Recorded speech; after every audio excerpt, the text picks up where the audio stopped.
नमस्कार सर्वांना. तर आज आहे वटपौर्णिमा आणि तुम्हा सर्वांना वटपौर्णिमेच्या खूप खूप खूप साऱ्या शुभेच्छा. तर आता वटपौर्णिमेला जायची, आता वडाला पूजायला जायची तयारी झालेली आहे. सकाळची आता 10:30 वाजलेले आहेत आणि बघा असा साधा सिंपल असा लुक केलेला आहे. तर बघू शकता तुम्ही, छान अशी साडी घातलेली आहे. आणि चला तर मग आजचा व्हिडिओ तुमच्यासोबत शेअर करणार आहे, वडाची पूजा वगैरे.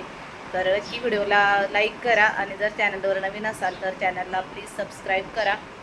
तर पुन्हा एकदा तुम्हा सगळ्यांना वटपौर्णिमेच्या खूप खूप खूप साऱ्या शुभेच्छा. घरातली थोडीफार कामं आवरलेली आहेत, थोडी बाकी आहेत, तर बाकीची मी आल्यावर करणार आहे. तर तीही तुमच्याशी शेअर करते, काय काय झालं आहे, काय काय नाही. आणि आज तर माझा उपवास आहे, त्यामुळे मी सकाळची थोडासा स्वयंपाक केला होता घरच्यापुरता. बाकीचा मी संध्याकाळी स्वयंपाक करणार आहे. तर चला व्हिडिओ शेवटपर्यंत नक्की बघा. आणि आता चाललेला आहोत आम्ही आता वड पुजायला.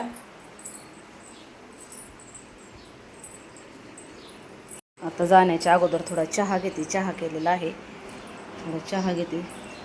बघू शकता इथे थोडासा चहा केलेला दुधाचा चहा वगैरे घेते.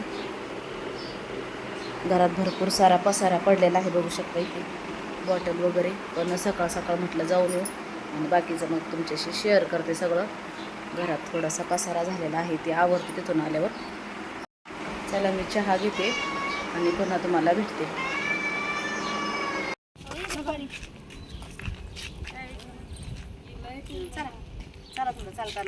आता आम्ही सगळ्या आमच्या गल्लीतल्या ज्या महिला आहेत त्या सगळ्या वड पुजायला निघालेलो आहोत. तर आमच्या घरापासून जवळच आहे, खाली शाळेजवळ वड आहे. तर आम्ही आता या ठिकाणी पोहोचलेलो आहेत आणि भरपूर साऱ्या बायका पण या ठिकाणी आलेल्या होत्या. तर मनोभावी वडाची पूजा केली आणि देवाला नमस्कार केला. आपल्या घरातील सगळ्यांना दीर्घायुष्य लाभो, उत्तम आरोग्य लाभो याच्यासाठी प्रार्थनाही केली आणि खूप मन प्रसन्न झालं. पूजा वगैरे झाली आणि फेरे वगैरे मारल्या. तर भरपूर सारी गर्दी होती शाळेच्या मुलांची. व्यवस्थित ते पूजा वगैरे सुद्धा करून देत नव्हते आम्हाला, पण आम्ही त्यांना हाकलून लावलं आणि मग नंतर पूजा केली. तर अशा पद्धतीने छान अशी पूजा वगैरे केली आणि मग नंतर प्रत्येक सुवासिनीची ओटी वगैरे भरली. तर काही ठिकाणी ओटी भरण्याची प्रथा आहे, पण काही ठिकाणी प्रथा नाही ओटी भरण्याची.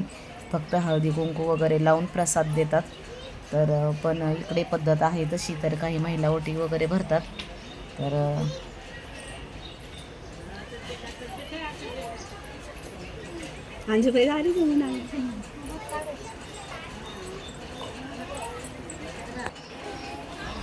तर मग सगळ्यांनी फोटो वगैरे काढले, व्हिडिओ काढले आणि या ठिकाणी आता ते ओटी भरत आहेत माझी. तर ओटी भरण्याचा कार्यक्रमही झाला आणि अशा पद्धतीने आजचा एकदम साधा सिंपल व्हिडिओ तुम्हाला कसा वाटला नक्की कमेंटमध्ये सांगा. आणि प्लीज चॅनलला सबस्क्राईब करा, चॅनलवर नवीन असाल तर व्हिडिओला देखील लाईक करा.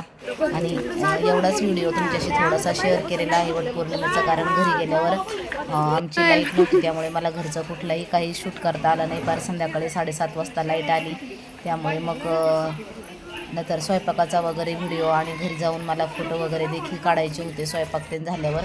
आणि मग मी घरी गेले आणि साडी वगैरे चेंज करून स्वयंपाक केला. पण संध्याकाळी आमच्या इकडं लाईटच नव्हती, त्यामुळे मला काही शूट करता आलं नाही. तर तोपर्यंत बघा शाळा आहे आमच्या इथे, मराठी शाळा.